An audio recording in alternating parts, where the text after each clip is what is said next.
Assalamualaikum warahmatullahi wabarakatuh. Anak-anak Ibu, apa kabarnya hari ini?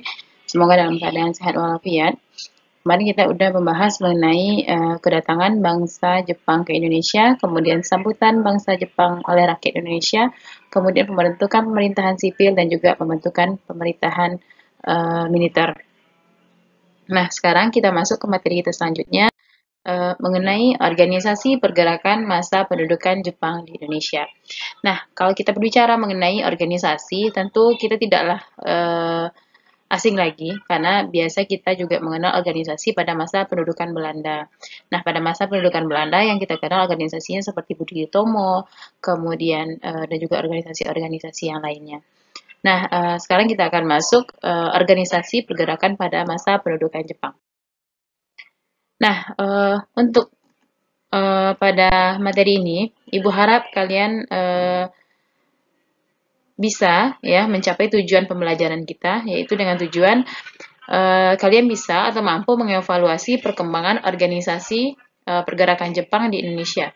Nah, jadi tujuannya Ibu harap kalian paham mengenai organisasi pergerakan Jepang yang ada di Indonesia. Baiklah, yang pertama kita masuk dulu organisasi sosial kemasyarakatannya. Nah, organisasi sosial di bidang kemasyarakatan pada masa Jepang ini. Nah, yang pertama ada gerakan 3A. Nah, apa itu gerakan 3A? Gerakan 3A ini bisa ada panggilannya seperti yang pertama Jepang Cahaya Asia, kemudian Jepang Pelindung Asia, dan juga Jepang Pemimpin Asia. Nah, jadi ini merupakan salah satu taktik atau cara Jepang ingin menarik simpati rakyat Indonesia, seperti kita pahami pada pertemuan sebelumnya bahwa Jepang ini melakukan propagandanya untuk mengambil hati atau simpati rakyat Indonesia. Maka ini juga salah satu caranya propaganda Jepang terhadap rakyat Indonesia. Jadi gerakan 3A ini, yaitu Jepang Cahaya Asia, Jepang Pelindung Asia, kemudian Jepang Pemimpin Asia ini berdiri pada tanggal 29 April 1942. Kemudian gerakan 3A ini dipelopori oleh Hiroshi Shimizu, kemudian ketuanya ditunjuk dari bangsa Indonesia sendiri, yaitu Mr. Syamsuddin, kemudian anggotanya yaitu ada Sultan Pamuncak dan Muhammad Soleh. Nah, beberapa komitenya pada masa gerakan 3A ini, Cahaya Asia, Pelindung Asia, Pemimpin Asia ini, yaitu ada Komite Nasional, Komite Rakyat, dan juga komite yang bersifat lokal. Oh my God. Nah, jadi pada masa gerakan 3A ini, penyerahan propaganda Jepang dilakukan melalui media massa. Jadi pada masa gerakan 3A ini, perkembangannya selain membentuk organisasi komite-komite yang Ibu jelaskan tadi, penyebaran Jepang ini dilakukan dengan media massa atau dilakukan penyebarannya melalui media massa. Wah, Jepang ini mampu loh melindungi, Jepang ini mampu memberikan cahaya, Jepang ini mampu memberikan jalan kepemimpinan, seperti itu. Maka hal ini disalurkan atau disampaikan melalui media massa.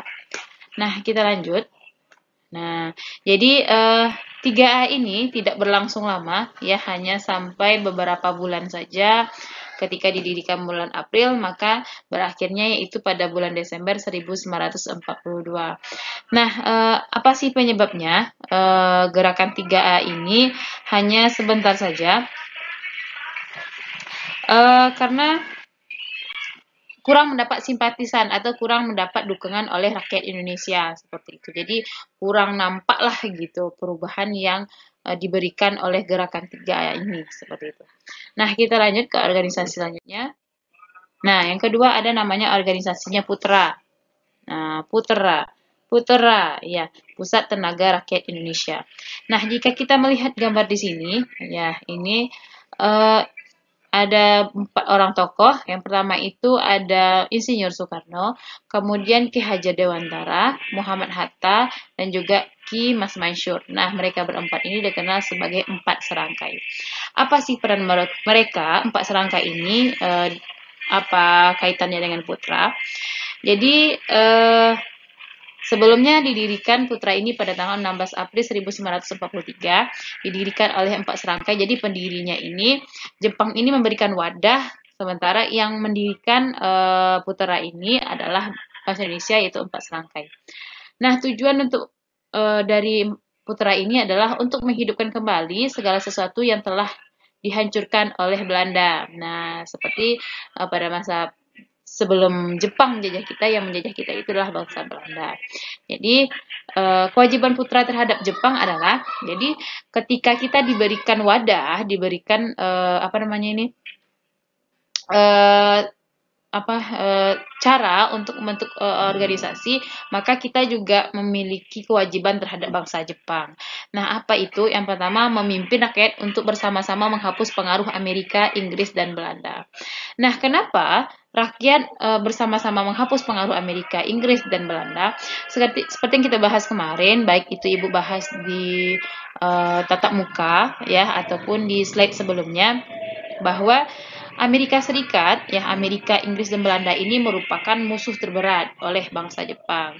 Kalau kita bicara musuh, ya Amerika, seperti kita ketahui kemarin bahwa ketika si Jepang mampu memberikan serangan Pearl Harbor, ya, dan mengalahkan Amerika Serikat. Kemudian Inggris dan Belanda juga merupakan musuh bangsa Jepang, apalagi ketika kita masuk mengenai Perang Pasifik Raya. Nah, kemudian yang kedua, mengambil bagian dalam usaha pertahanan Asia Raya. Jadi, pertahanan ya, selanjutnya yang ketiga yaitu memperkuat rasa persaudaraan Jepang dan Indonesia. Ini merupakan taktik oleh bangsa Jepang mempropaganda rakyat Indonesia bagaimana caranya hubungan mereka dapat terjalin baik agar bangsa Indonesia membantu bangsa Jepang dalam memenangkan Perang Pasifik Raya. Nah, seperti kita ketahui bahwa Perang Pasifik Raya ini merupakan perang salah satu titik pada masa Perang Dunia Kedua, yaitu pada tahun 1939 sampai 1945, di mana ada 3 titik. Yang pertama titiknya ada di Eropa, kemudian di Afrika Utara, dan juga di daerah Pasifik Raya atau Asia Pasifik. Nah, perang di Asia Pasifik ini merupakan tonggak awal perperangan yang dimulai, yaitu ketika bangsa Jepang menyerang pangkalan udara militer Amerika Serikat di Hawaii. Ini merupakan tonggak awalnya bangsa Jepang mampu melakukan serangan-serangan lanjutan. Nah, ketika bangsa Jepang mampu menyerang pangkalan militer Amerika Serikat dan Jepang memenangkan serangan tersebut, dan akhirnya Jepang mampu melanjutkan perjalanannya dalam menjajah bangsa-bangsa, salah satunya adalah bangsa Indonesia. Jadi bisa dikatakan bahwa ketika bangsa Jepang datang ke Indonesia, salah satu faktornya itu adalah bangsa Jepang ingin bangsa Indonesia membantu dalam memenangkan Perang Pasifik, itu pada masa Perang Dunia Kedua. Jadi secara tidak langsung kita juga terlibat dalam Perang Dunia Kedua pada tahun 1939 hingga 1945. Kemudian mengintensifkan pelajaran bahasa Jepang. Nah, kenapa ini diintensifkan? Karena kebanyakan masyarakat Indonesia kalau di masa Belanda, penjajahan itu lebih dimayoritaskan di bidang perkebunan atau dalam penanaman seperti itu. Kalau pada bangsa Jepang ini lebih mengutamakan di bidang militernya. Maka kalau misalnya mereka dilatih, istilahnya mereka paham dengan bahasa-bahasa yang diutarakan oleh orang Jepang, sehingga kita diintensifkan pelajaran bahasa-bahasa Jepang. Itu salah satu contohnya. Kemudian membina dan memusatkan potensi bangsa Indonesia untuk kepentingan bahasa Jepang. Jadi kita itu harus membina dan memusatkan potensi bangsa Indonesia ini, potensi yang kita miliki untuk kepentingan bangsa Jepang. Nah, awalnya Putra ini sangat disambut baik oleh bangsa Indonesia karena merupakan suatu organisasi yang mampu menghidupkan semangat juang untuk memerdekakan bangsa Indonesia, sehingga dapat dukungan dari organisasi-organisasi lainnya seperti Organisasi Persatuan Guru Indonesia, Perkumpulan Pegawai Pos Menengah, dan juga pegawai pegawai pos, telegraf, telepon, radio, serta pengurus besar Istri Indonesia. Nah, ketika telah mendapat dukungan, hal ini menyebabkan Jepang menjadi menjadi tidak percaya lagi atau merasa bahwa Putra ini lebih banyak mementingkan kepentingan bangsa Indonesia. Sementara tujuan dari awalnya dibentuk Putra ini adalah untuk membantu Jepang dalam memenangkan Perang Pasifik. Wah, ini bahaya seperti itu. Sehingga Jepang akhirnya membubarkan atau mengakhiri organisasi Putra ini pada tahun 1944 dengan penyebab Jepang menganggap bahwa Putra ini tidak bermanfaat lagi untuk bangsa Jepang karena Putra ini lebih bermanfaat atau lebih mengutamakan kepentingan bangsa Indonesia. Kita lanjut ke slide selanjutnya. Nah, untuk slide selanjutnya yaitu organisasi MIAI. Nah, MIAI Majelis Islam A'la Indonesia merupakan suatu organisasi yang berbasis dalam bidang agama, yaitu agama Islam. Nah, MIAI ini didirikan pada tahun 1937, yaitu didirikan pada masa kolonial Belanda. Nah, kenapa MIAI ini pada masa Jepang tidak dibubarkan, padahal berdirinya udah pada masa Belanda? Karena Jepang mengetahui bahwa pada umumnya mayoritas agama yang dianut oleh bangsa Indonesia pada saat itu adalah agama Islam. Jadi mereka beritikat bahwa jika MIAI ini dibubarkan nanti akan jadi masalah nih, maka tidak akan pendukung dari agama Islam ini akan berkurang. Maka MIAI ini tidak dibubarkan oleh bangsa Jepang, tetap dilanjutkan. Dan juga MIAI ini adalah organisasi yang anti Barat. Nah, kemudian tugas dan tujuan MIAI ini yaitu menempatkan umat Islam pada kedudukan yang layak dalam masyarakat Indonesia, kemudian mengharmoniskan Islam dengan tuntunan perkembangan zaman, yang ketiga ikut membantu Jepang dalam perang Pasifik, dalam perang Asia Raya atau perang Pasifik. Nah, ketika si Jepang mampu mempropaganda organisasi MIAI ini ketika dia berhasil menemui Kolonel Hari untuk melakukan saling membicarakan mengenai bagaimana organisasi Islam ini agar mampu bekerja sama dengan Jepang, yaitu dengan membawa beberapa anggota-anggota dari MIAI atau Islam ini untuk ikut serta dalam dalam pemerintahan bangsa Jepang di Indonesia. Itulah propaganda yang dilakukan bangsa Jepang terhadap bangsa Indonesia dalam organisasi MIAI, Majelis Islam A'la Indonesia. Kemudian kegiatan terbesar dari MIAI ini yaitu membentuk Baitul Mal sehingga mampu menerbitkan majalah Suara MIAI sebagai sarana komunikasi. Kemudian nah, ini dia suara MIAI, nah Majelis Islam A'la Indonesia, sehingga dia mampu menerbitkan sebuah surat kabar. Kemudian ketika pada bulan Oktober 1943, baiklah kita lanjut organisasi selanjutnya yaitu Masyumi. Seperti kita ketahui bahwa sebelum Masyumi itu ada MIAI atau Majelis Islam A'la Indonesia. Nah, organisasi tersebut dibubarkan. Kenapa sih dibubarkan seperti itu? Karena bangsa Jepang merasa bahwa organisasi MIAI ini lebih mengutamakan atau lebih mendahulukan kepentingan agama Islam seperti itu. Seperti Baitul Mal. Jadi uang-uang yang didapatkan tersebut lebih digunakan untuk kepentingan-kepentingan agama atau kepentingan organisasi agama Islam. Tidak mementingkan Jepang seperti itu. Sementara Jepang mengharapkan bahwa lebih mementingkan bangsa Jepang sendiri.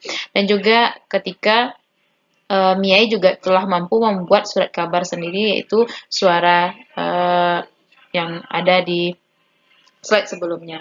Nah, Masyumi ini menggantikan MIAI, didirikan atau diresmikan yaitu oleh Gun Seikan pada tanggal 22 November 1943. Nah, harapan Jepang terhadap Masyumi ini adalah sebagai wadah pengumpul dana dan juga penggerak umat Islam dalam Perang Pasifik. Jadi pada umumnya semua dari organisasi yang dibentuk oleh bangsa Jepang ini adalah tujuannya memenangkan Perang Pasifik, mendukung Perang Pasifik seperti itu. Karena tujuan awalnya atau tujuan yang sangat diinginkan oleh bangsa Jepang itu adalah memenangkan Perang Pasifik, yaitu 3 titik perang yang ada pada masa Perang Dunia Kedua. Seperti yang bilang tadi, bahwa Perang Dunia Kedua yang berlangsung dari tahun 1039 sampai 1945 itu ada 3 titik. Yang pertama itu ada di Eropa, kemudian di Afrika Utara, selanjutnya ada di Asia Pasifik. Nah, Jepang ini berada di Asia Pasifiknya, seperti itu. Nah, lawannya nanti ada Amerika Serikat, Inggris, Belanda, dan yang lainnya. Kemudian,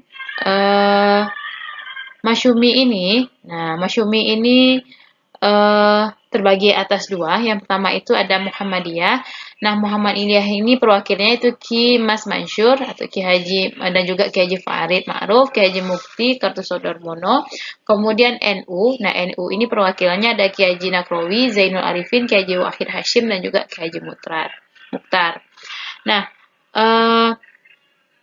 Masyumi ini, pada masa perkembangannya, Masyumi ini menolak budaya Seikeirei. Nah, Seikeirei ini yaitu budaya yang menunduk kepada matahari terbit, tanda penghormatan terhadap Kaisar Jepang. Nah, Seikeirei ini menurut Masyumi bertentangan dengan ajaran agama Islam karena gerakannya sama seperti gerakan ruku saat sholat. Maka pemerintah Jepang memberikan kebebasan kepada orang Indonesia untuk tidak melakukan Seikeirei-kan. Nah, ini salah satu kegiatan yang dilakukan, hal yang dilakukan oleh organisasi Masyumi pada dudukan Jepang di Indonesia. Selanjutnya ada Jawa Hakokai. Nah, Jawa Hakokai ini dibentuk pada 8 Januari 1944, diperkasai oleh Letnan Jenderal Kumachi Harada. Kepengurusan terdiri atas 3 bagian, yaitu ada bidang pendidikan, bagian usaha, dan juga bagian umum. Kemudian Jawa Hakokai ini memiliki tujuan memerintah Jepang untuk memobilisasi segenap potensi bangsa Indonesia. Kemudian bukti dari Jawa Hakokai ini adalah sejak awal 1945 potensi sosial ekonomi bangsa Indonesia dimobilisasi melalui Jawa Hakokai atau difasilitasi lah oleh Jawa Hakokai. Baiklah, jadi setelah Ibu jelaskan mengenai organisasi sosial kemasyarakatan pada masa Jepang Indonesia, untuk lebih lengkapnya silahkan kalian simak video berikut mengenai organisasi sosial kemasyarakatan Indonesia pada masa Jepang. 1. Organisasi yang bersifat sosial kemasyarakatan. 2. Organisasi semi-militer. 3. Organisasi militer. 1. Organisasi yang bersifat sosial kemasyarakatan. A. Gerakan 3A. Organisasi ini dibentuk pada tanggal 29 Maret 1942. 3 semboyan 3A itu adalah Nippon Cahaya Asia, Nippon Pelindung Asia, dan Nippon Pemimpin Asia. Gerakan ini diketuai oleh Mr. Samsudin. Tujuannya adalah melakukan propaganda. Ternyata gerakan 3A kurang mendapat simpati dari rakyat. Bulan Desember 1942, gerakan 3A dinyatakan gagal. B. Pusat Tenaga Rakyat atau PUTERA.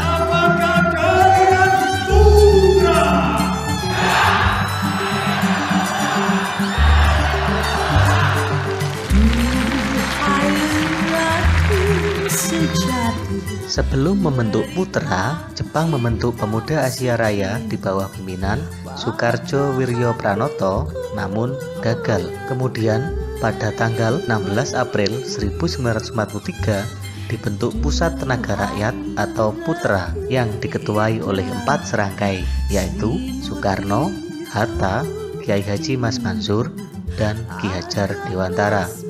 Tugas Putra adalah memusatkan segala potensi masyarakat Indonesia guna membantu Jepang dalam Perang Asia Timur Raya. Putra pun berkembang dan bertambah kuat. Perkembangan Putra akhirnya menimbulkan kekhawatiran di pihak Jepang karena Putra telah dimanfaatkan oleh pemimpin-pemimpin nasionalis untuk mempersiapkan ke arah kemerdekaan. Maka pada tahun 1944 Putra dibubarkan. C. Majelis Islam A'la Indonesia atau MIAI dan Majelis Syuro Muslimin atau Masyumi. Pada tanggal 4 September 1942, MIAI diizinkan aktif kembali yang diketuai Kiai Haji Hasyim Asy'ari dengan tugas dan tujuan: 1. Menempatkan umat Islam pada kedudukan yang layak dalam masyarakat Indonesia. 2. Mengharmoniskan Islam dengan tuntutan perkembangan zaman. 3. Ikut membantu Jepang dalam Perang Asia Timur Raya.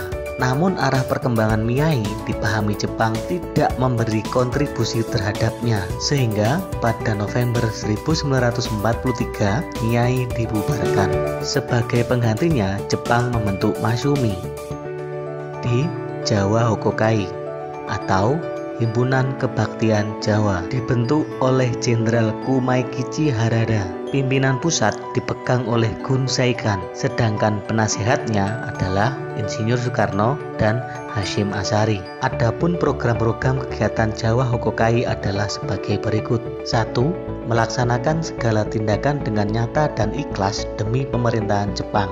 2. Memimpin rakyat untuk mengembangkan tenaganya berdasarkan semangat persaudaraan. Dan 3. Memperkokoh pembelaan tanah air.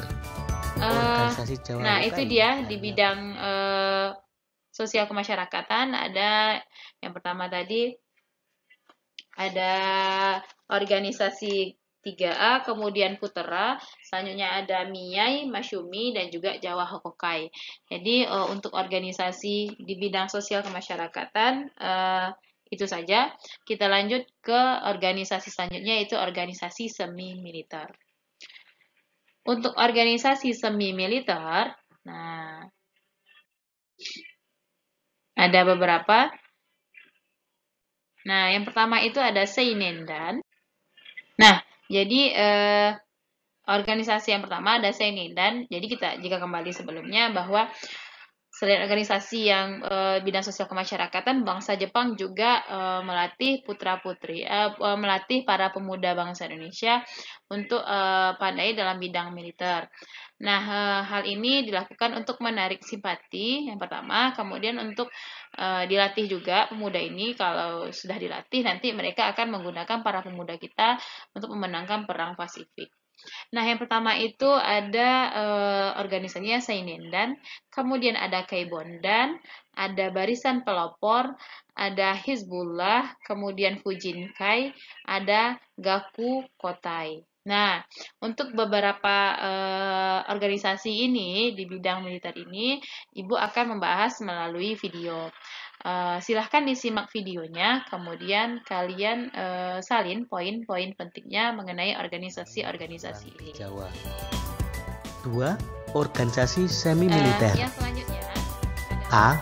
Organisasi Seinendan. Seinendan atau Korps Pemuda adalah organisasi para pemuda yang berusia 14 sampai 22 tahun. Anggota Seinendan mencapai 500.000 orang. Bagi Jepang, organisasi ini merupakan tentara cadangan guna memperkuat usaha mencapai kemenangan dalam Perang Asia Timur Raya. B. Keibodan. Organisasi Keibodan atau Korps Kewaspadaan merupakan organisasi semi militer yang anggotanya para pemuda yang berusia antara 25 sampai 35 tahun. Pembentukan Keibodan ini memang dimaksudkan untuk membantu tugas polisi. Agustus 1943 juga dibentuk Fujinkai atau Perkumpulan Wanita. Ketika situasi perang memanas, Fujinkai diberi latihan militer sederhana. Tahun 1944 dibentuk pasukan Srikandi. C. Barisan Pelopor. Dibentuk pada 1 November 1944 dipimpin Insinyur Soekarno. Tugasnya adalah membantu Jepang dalam mempertahankan Indonesia. Anggotanya mencapai 60.000 orang. D. Hizbullah. Dalam istilah Jepangnya disebut Kaikyo Seinen Teishinri. Organisasi ini dibentuk pada tanggal 15 Desember 1944 yang diketuai Kiai Haji Zainul Arifin. Tugas pokok Hizbullah adalah 1.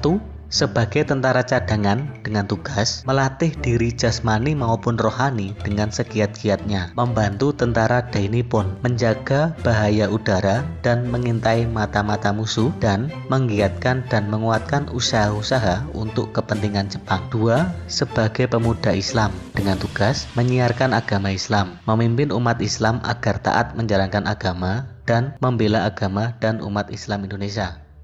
3. Yang selanjutnya adalah organisasi militer. Nah, untuk organisasi militer ada beberapa. Yang pertama ada Heiho. Nah, ini ada gambar Heiho. Nah, selanjutnya ada yang kedua PETA.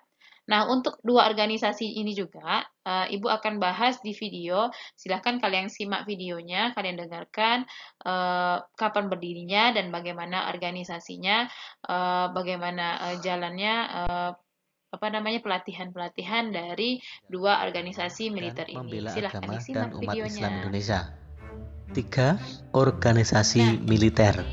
A. Heiho. Heiho atau pasukan pembantu adalah prajurit Indonesia yang langsung ditempatkan di dalam organisasi militer Jepang. Syarat-syarat untuk menjadi tentara Heiho antara lain: 1.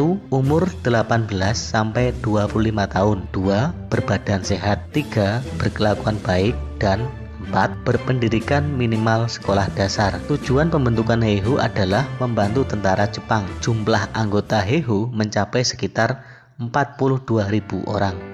B. PETA atau Pembela Tanah Air. Atas usulan Gatot Mangkoepradjo pada tanggal 3 Oktober 1943 secara resmi berdirilah PETA. Pelatih PETA adalah bagian intelijen Jepang yang disebut Tokubetsuhan. Dalam PETA sudah mengenal adanya jenjang kepangkatan. Anggota PETA ada sekitar 37.000 orang di Jawa dan sekitar 20.000 orang di Sumatera.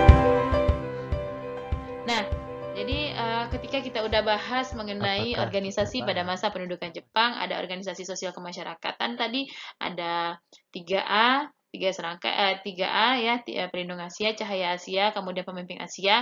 Selanjutnya ada Putra, kemudian ada Miyai, ada Masyumi, ada Jauha Kokai, kemudian ada organisasi di bidang militer dan juga semi militer.